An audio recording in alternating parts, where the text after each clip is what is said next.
हे guys, welcome back once again. दोस्तों, आज की कहानी जो एक्सप्लेन करने जा रहे हैं उसका नाम है रेवेनेंट।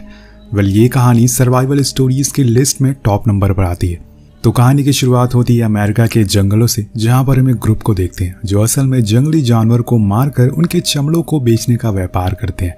और इसी में काम करता है हमारी कहानी का अहम किरदार, जिसका नाम है ग्लास, जो कि इस समय अपने बेटे के साथ शिकार पर आया हुआ है। अब वो उसे सारी चीजें सिखा रहा है जिससे कि वो अव्वल दर्जे का शिकारी बन सके। लेकिन तभी हम देखते हैं कि कुछ आदिवासी भागते हुए इनकी तरफ आ रहे हैं, क्योंकि उस कबीले के सरताज की बेटी को किसी ने अगवा कर लिया।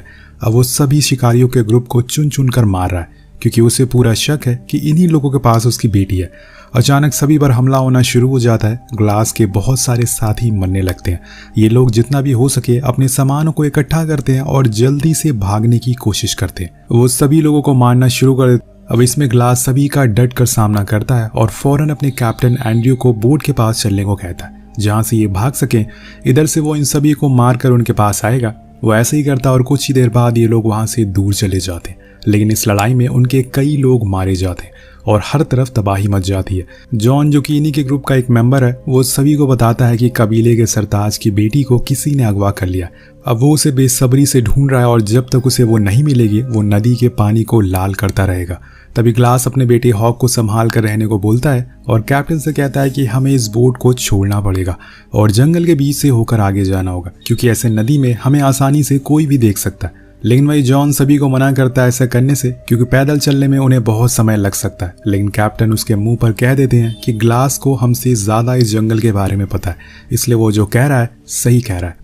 असल में दोस्तों, जॉन यहाँ पर ग्लास को कुछ खास पसंद नहीं करता था, इसलिए उसकी कई सारी बातों को वो इनकार करता रहता है। अब यहाँ वो लोग किनारे पर रुकते हैं, लेकिन इनके साथ भारी सामान था जिसमें कई किलो चमड़ा भी था। इसलिए ग्लास कहता है कि हम ये सारा सामान यहीं पर छोड़ देना चाहिए या फिर इसको गाड़ देना चाहिए। थोड़ी दिनों बाद हम जब वापस आएंगे तो इसे अपने साथ ले जाएंगे। ऐसे में किसी को पता भी नहीं चलेगा। तो सभी लोग अब गड्ढा खोद कर उसको गाड़ देते हैं। जिस बोट पर ये लोग आए थे उसे पानी में छोड़ देते हैं, लेकिन कुछ लोग इनके साथ आगे नहीं जाना चाहते, इसलिए वो बोट के साथ ही चले जाते हैं।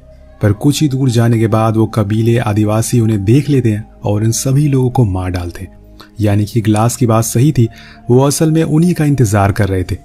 वहीं दूसरी तरफ ये लोग आगे बढ़ना शुरू करते हैं और कुछ ही देर बाद एक जगह पर रुककर आराम करने का फैसला करते हैं, क्योंकि रात भी होने वाली थी। वहीं ग्लास सभी के लिए खाने का इंतजाम करने के लिए निकल जाता है। उसे दो भालू के बच्चे दिखते हैं। वो उन पर निशाना लगाता है, लेकिन न जाने कहां से उसकी माँ वहां आ जाती है और उसके ऊपर चढ़ जाती है। ग्लास पूरी ताकत लगा देता है कि वो उससे लड़ सके, लेकिन किसी इंसान का 300 किलो के भालू से लड़ पाना असंभव है। और यहाँ भी वही होता है। अब यहाँ ग्लास नाटक करता है कि वो मर चुका है, इसलिए वो भालू वहां से अपने बच्चों के साथ चली जाती है। लेकिन उसके जाने के बाद ग्लास उस पर निशाना लगाता है और उस गोली चला देता है, लेकिन उस गोली का उस पर कोई भी असर नहीं होता और वो उल्टा और गुस्से में आ जाती है। जिसके बाद होना क्या था, वो उसके शरीर के हर हिस्से को अपने पंजों से खुरेदना शुरू कर देती है। लेकिन यहाँ ग्लास अपनी जेब से चाकू निकालता है और उस पर कई बार हमला करता है, जिससे कि वो आखिर में जाकर मर जाती है। लेकिन अब ग्लास की हालत बहुत ही खराब हो चुकी थी। कुछ देर होने के बाद जब उसके साथियों को ग्लास नहीं दिखता तो वो उसे ढूंढने के लिए जंगल में घूमना शुरू कर देते हैं और उन्हें यहाँ पे ग्लास पड़ा हुआ मिलता है। जब वो उस भालू को उस पर से हटाते हैं तो हैरान रह जाते हैं। उसके पूरे पेट पर खुरेदने का निशान था, गला कटा हुआ था जिसमें से खून नदी के पानी की तरह बह रहा था। अब कैप्टन फौरन उसके गले पर टाके लगाते हैं और बाकी घावों पर, ताकि वो जिंदा बच सके। अब इनकी मुसीबतें कम नहीं हुई थी कि बर्फ गिरना शुरू हो जाती है। वो लोग उसी भालू की खाल को ग्लास के ऊपर रख देते हैं और फिर उसे एक स्ट्रेचर पर लिटाकर आगे बढ़ने लगते हैं। लेकिन रास्ते में एक खड़ी चट्टान आती है जहां पर एक इंसान का भी चल पाना मुश्किल हो पा रहा था। इसलिए जॉन कहता है कि अब हमें इसे यहीं छोड़ देना चाहिए, क्योंकि इसका जिंदा बच पाना बहुत मुश्किल है और अगर हम ऐसे झुंड में चलते रहे तो वो आदिवासी भी हमें देख लेंगे। तब कैप्टन कहता है कि ठीक है, लेकिन वो उसे ऐसी हालत में मरने के लिए छोड़ नहीं सकता, इसलिए वो उस पर बंदूक तान देता है और ये देखकर उसका बेटा हॉक रोने लगता है। कैप्टन से अपनी डैड की जान की भीख मांगता है तो कैप्टन के भी हाथ कांप जाते हैं, इसलिए वो कहता है कि मैं $70 दूंगा अगर कोई इसके साथ यहाँ पर रुकेगा। अब यहाँ दोस्तों दो लड़के अपना हाथ उठाते हैं जिसमें हॉक भी था, लेकिन वो दोनों कहते हैं कि हमें पैसों की जरूरत नहीं है, हम वैसे भी यहाँ रुक सकते हैं। अब ये देखकर जॉन कहता है कि $70 कम है, अगर आप हमें $100 दें तो मैं भी यहाँ रुक सकता हूँ। अब कैप्टन उसकी बात मान जाते हैं और फिर ये तीन लोग वहीं रुक जाते हैं और बचे हुए आगे निकल जाते हैं। अब यहाँ एक पेड़ के सहारे सभी बैठे हुए थे और ग्लास के मरने का वेट कर रहे थे, लेकिन वो इतनी आसानी से मरने वालों में से नहीं है और ये बात जॉन को समझ आ गई थी, इसलिए उन दोनों बच्चों के जाने के बाद वो जाकर ग्लास के पास बैठ जाता और उससे कहता है कि देखो, अगर तुम्हें मैं लेकर यहाँ पर और देर रहा तो हम सभी लोग मारे जाएंगे, जिसमें तुम्हारा बेटा भी होगा, इसलिए बेहतर होगा कि तुम मेरे हाथों मर जाओ। अब ये बोलकर वो उसका दम घोटना शुरू कर देता है, लेकिन इतने में वहां पर हॉक आ जाता है और जॉन को धक्का देकर पीछे कर देता है। जोर जोर से वो चिल्लाना शुरू कर देता है ताकि ब्रीज सुन सके, लेकिन इतने में जॉन उसके पेट में चाकू घुसा देता है, जिससे उसकी वहीं मौत हो जाती है।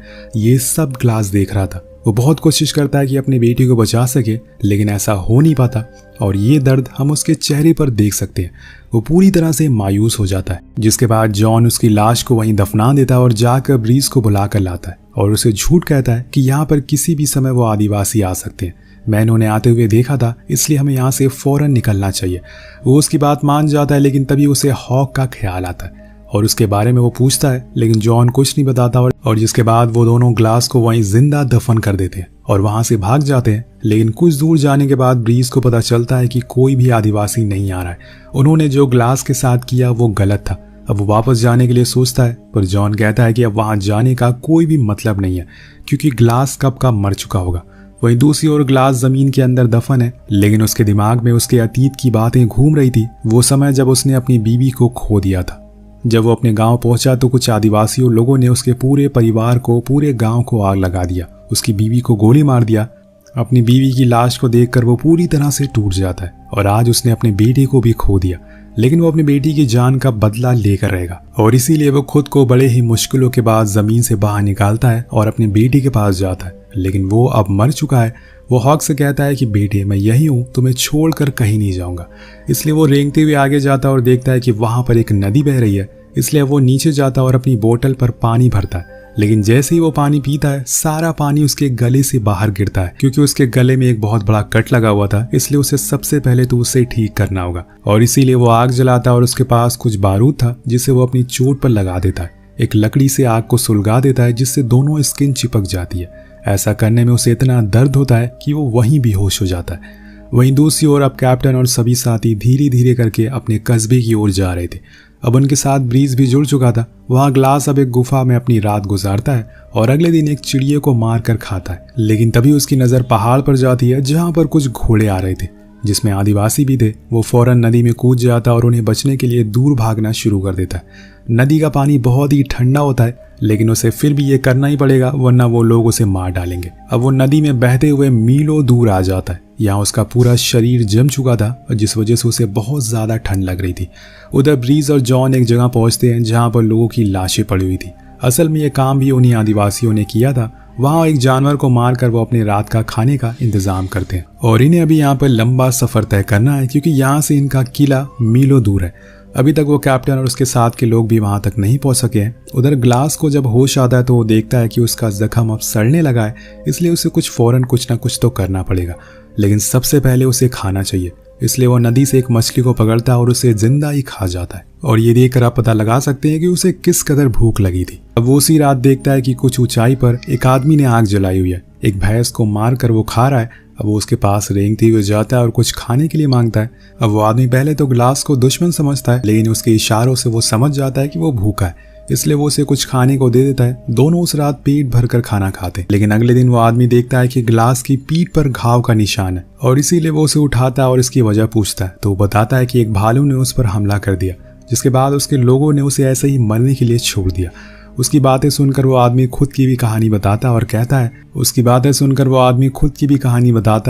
है कि मुझे भी ऐसे ही मेरे साथियों ने मरने के लिए छोड़ दिया। यहाँ वो आदमी अपना नाम यूको बताता है, जिसके बाद दोनों आगे का सफर तय करते। उधर ब्रीज और जॉन दोनों अपने कस्बे पहुंच गए थे, लेकिन वहां जाने से पहले जॉन ब्रीज को धमकाता है कि अगर तुमने किसी को कुछ बताया तो मुझसे बुरा कोई नहीं होगा, और इसीलिए वो चुप हो जाता है। वो वहां जॉन चुपचाप कैप्टन से $100 ले लेता है और झूठ बोलता है कि उसकी पहले ही मौत हो गई थी, इसलिए हमने उसे वहीं दफना दिया। लेकिन ब्रीज पैसों को नहीं लेता और वहां से उठकर चला जाता है, जिससे कैप्टन को जॉन की बातों पर कुछ शक होता है कि वो झूठ बोल रहा है। उधर यूको और ग्लास दोनों ही एक साथ आगे बढ़ रहे थे, लेकिन तभी एक तूफान आ जाता है, जिसकी वजह से उन्हें एक जगह रुकना पड़ता है और वहीं रात गुजारनी पड़ती है। लेकिन यहाँ यूको ग्लास के जख्मों को ठीक करता है और उसमें मरहम लगाता है, जिसके बाद दोनों के लिए एक शेल्टर भी बनाता है और ऐसे ही वो रात कट जाती है। लेकिन जब वो अगले दिन सोकर उठता है तो उसे कहीं यूको आसपास दिखाई नहीं दे रहा था। इसलिए वो उसे ढूंढने के लिए थोड़ा आगे जाता है और देखता है कि उसकी लाश असल में एक पेड़ से लटकी हुई है और इस पर कुछ लिखा हुआ है, वो भी फ्रेंच में। अब ये देखकर वो दंग रह जाता है। तभी उसे कुछ हलचल सुनाई देती है। जब वो आगे जाता है तो देखता है कि वहां पर फ्रेंच शिकारी है जिसके पास उस कबीले के सरताज की बेटी है, जिसकी वजह से वो सभी लोगों को मार रहा था। इसलिए वो सही मौके का वेट करता है और जब उस ग्रुप का सरताज उस लड़की के साथ गलत काम कर रहा होता है तो वो रेंगते हुए उसके पास जाता है और उसको ये बंदूक उस पर तान देता है और फिर उस लड़की से कहता है कि इसे पकड़ कर रखो, मैं घोड़े को लेकर आता हूँ। लेकिन इतने में वो लड़की उसे मार देती है और वहां से भाग जाती है। अब उस आदमी की चीख को सुनकर सभी शिकारी ग्लास के पीछे पड़ जाते हैं, लेकिन वो जैसे तैसे खुद को बचाकर वहां से भागने में कामयाब हो जाता है। लेकिन उसके पीछे एक डिब्बा गिर जाता है जो कि हॉक का था। अब अगले दिन जब उसकी आंख खुलती है तो वो देखता है कि वो आदिवासी वहां भी पहुंच गए। इसलिए वो अपने घोड़े को लेकर वहां से भागना शुरू कर देता है, लेकिन कितनी दूर वो भाग पाएगा क्योंकि उसके आगे खाई आ चुकी थी और इसीलिए वो अपने घोड़े के साथ उसी खाई में कूद जाता है। अब वो घोड़ा तो नीचे गिरकर मारा जाता है, लेकिन ग्लास बच जाता है क्योंकि वो पेड़ से टकराते हुए नीचे आया था और इसी वजह से उसे थोड़ी कम चोट आई थी। लेकिन यहाँ उसके लिए एक और मुसीबत आ जाती है, वो थी बर्फीला तूफान। उसके पास जो भालू की खाल थी वो तो ऊपर ही छूट गई थी, इसलिए अब ठंड से बचने के लिए उसे कुछ और ढूंढना पड़ेगा। और अब यहाँ पर आता है इस कहानी का सबसे बेहतरीन सीन। यहाँ अब ग्लास उस मरे हुए घोड़े की पूरी बॉडी को फाड़ देता है और फिर उसकी अतड़ियों को बाहर निकालता है और खुद उसके अंदर जाकर सो जाता है और कुछ इस तरह से खुद को ठंड से बचाता है। जब अगले दिन उसकी आंख खुलती है तो सबसे पहले उस घोड़े का शुक्रिया अदा करता है और फिर वहां से आगे बढ़ता है। उधर फोर्ट में एक फ्रेंच शिकारी इन अमेरिकन के पास मदद के लिए पहुंचता है। उन्हें बताता है कि एक रात पहले हमारे कुछ लोग मारे गए और हमारा खाना भी खत्म हो चुका है, इसलिए आपसे मदद चाहिए। तभी वो अपनी जेब से एक बोतल निकाल कर सामने रखता है, जिससे ब्रीज पहचान लेता है और बताता है कि ये तो मैंने हॉक को दी थी, इसका मतलब है कि वो अभी भी जिंदा है। लेकिन असल में उन्हें सच्चाई पता नहीं है ये बोतल आई कहाँ से। अब सभी हॉक को ढूंढने के लिए निकल पड़ते हैं, लेकिन वहां उन्हें न जाने कैसे पर ग्लास मिल जाता है, जिसे देखकर सभी हैरान थे कि ये अभी तक जिंदा कैसे है। वो उसे लेकर कैप्टन के पास वापस आते हैं और तब वो कैप्टन को जाकर सारी बात बताता है कि जॉन ने मेरे बेटे को मार दिया और मुझे जिंदा ही दफना दिया। वो फौरन जॉन को अरेस्ट करने का ऑर्डर देते हैं, लेकिन जब सभी लोग फोर्ट पहुंचते हैं तो वहां उन्हें पता चलता है कि जॉन तो कब का भाग चुका है और उसने उनके सारे पैसों को भी चुरा लिया। इसके बाद कैप्टन ग्लास से उसकी हाल चाल पूछने के लिए जाते हैं तो वो उन्हें बताता है कि अब जॉन आपका नहीं मेरा शिकार है, इसलिए दोनों अपने अपने घोड़े पर निकल जाते हैं उसे बदला लेने के लिए। लेकिन ग्लास कहता है कि यह जंगल बहुत बड़ा है, हमें अलग अलग उसे ढूंढना होगा। कुछ ही समय बाद जॉन को कैप्टन देख लेता है, लेकिन उससे पहले ही वो उसे मार देता है। अब गोली की आवाज़ सुनकर कैप्टन के पास ग्लास आता है, लेकिन तब तक वो मर चुके थे। लेकिन यहाँ उसे पता था कि जॉन छुप कर वार करेगा और इसीलिए वो एक तरकीब निकालता है और कैप्टन की लाश को एक दूसरे घोड़े पर रखकर आगे भेज देता है, जिससे कि जॉन देख लेता है और उसे लगता है कि ये ग्लास है, इसलिए वो उस पर शूट कर देता है जिससे वो गिर जाता है। लेकिन जब वो पास जाकर देखता है तो वो असल में कैप्टन ही था। इतने में पीछे से ग्लास आ जाता है और उस पर गोली चला देता है। लेकिन यहाँ उसकी किस्मत अच्छी होती है कि वो बच निकलता है, पर अब ग्लास उसे छोड़ने वाला नहीं है, वो उसे मार कर रहेगा, इसीलिए वो उसका पीछा करता है। दोनों नदी के किनारे आमने सामने आ जाते हैं, जहाँ पर उन दोनों के बीच में एक भयंकर लड़ाई होती है, जिसमें ग्लास जॉन को गिरा देता है। जॉन कहता है कि अगर तुम्हें मुझे मारना है तो मार दो, लेकिन इससे तुम्हारा बेटा वापस नहीं आएगा। तो वो उसे इमोशनली हराने की कोशिश कर रहा था, लेकिन वो कहता है कि तुम्हारा फैसला ऊपर वाला करेगा। ये बोलकर वो उसे चाकू मार देता है, लेकिन इतने में वहां कुछ आदिवासी आ जाते हैं और इसीलिए वो जॉन को उसी नदी में बहा देता है। सामने से आ रहे आदिवासी जॉन को पकड़ लेते हैं और ग्लास के सामने ही उसे जान से मार देते हैं। लेकिन वो ग्लास को कुछ नहीं करते, क्योंकि उसके साथ उस सरताज की बेटी भी थी जिसकी जान ग्लास ने बचाई थी, और वो सरदार और उसकी बेटी उसे देखते हुए आगे बढ़ जाते। अब कहानी के आखिर में ग्लास को अपनी वाइफ की परछाई दिखाई देती है, जो अब उसे छोड़कर जा रही थी। पूरी कहानी में ग्लास को बार बार वो दिखाई दे रही थी ताकि उसे हिम्मत मिलती रहे और वो आगे बढ़ता रहे, पर अब उसका मकसद पूरा हो गया और ग्लास को खुद आगे बढ़ना होगा। कहानी के आखिर में ग्लास हमारी तरफ देखता है और कहता है कि कभी भी लाइफ में हिम्मत मत हारना, और कहानी खत्म हो जाती है। दोस्तों, इस फिल्म में लियोनार्डो डिकैप्रियो और टॉम हार्डी ने बहुत ही बेहतरीन एक्टिंग करी है और इसीलिए लियोनार्डो डिकैप्रियो को इसके लिए ऑस्कर भी मिला था। वेल, आपको कहानी कैसे लगी नीचे कमेंट करके जरूर बताएगा। मिलते हैं अगली वीडियो में। Peace out.